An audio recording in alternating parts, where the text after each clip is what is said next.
Бірінші рет елімізде осындай болып жатқан іс-шараның алауы алғаш рет оң қолыма түсіп тұр.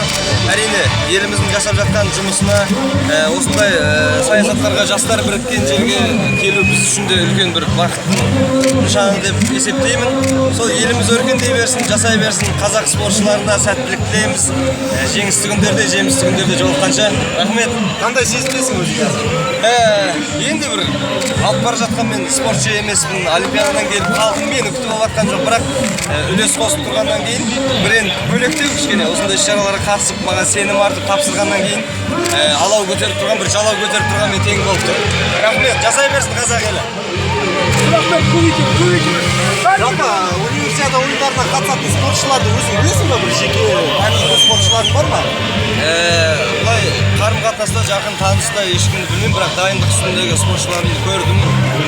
Әлеуметтік желіден сәттілік тілеген кездерімде болып, танымасам да білмесем де. Солай енді таныса жатармыз бұйырса. Жеңістің мәресінен кім көрінеді, ол міндетті түрде халық танып алады ғой бәрібір.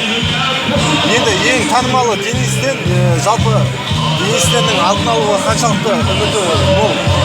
Жалғыз біздің елде емес, енді басқа елде де жақсы көрсетіп жүрген жігіт қой, сондықтан кәміл сенімдімін мен ол жігітке. Бабында жүрген шығар енді. Арғымақтардың біреуі ғой. Сәттілік серік болсын, Алла жар болсын. Осы универсиадада сәтін салса барып көресіз ба?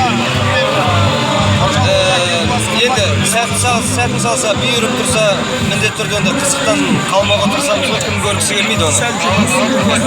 Бәріміз көргіміз келеді. Алла қаласа. Сыр жұртшылығына өзің тілегің? Сыр елім, жыр елім, туған жерім, Қызылордам қандай керемет. Көшеде шықпаған бір адам қалмаған, жастар бар, үлкен кісілер бар. Қанша суық болса да барлығы шыдап, әйтеуір елдің қызығына, қуанышына ортақтасып тұр. Сол осындай еліміз жасай берсін, қарагөз қарындастарымыз, қазақтың қара домалақ жігіттері, бәрінің отбасына, шаңырақтарына бақыт тілеймін, шаттық тілеймін. Аман болыңыздар. Ел жасай берсін, жақсылықтың барлығын тілеймін. Жөнет жанымыз енді, Давай. Сәттілік.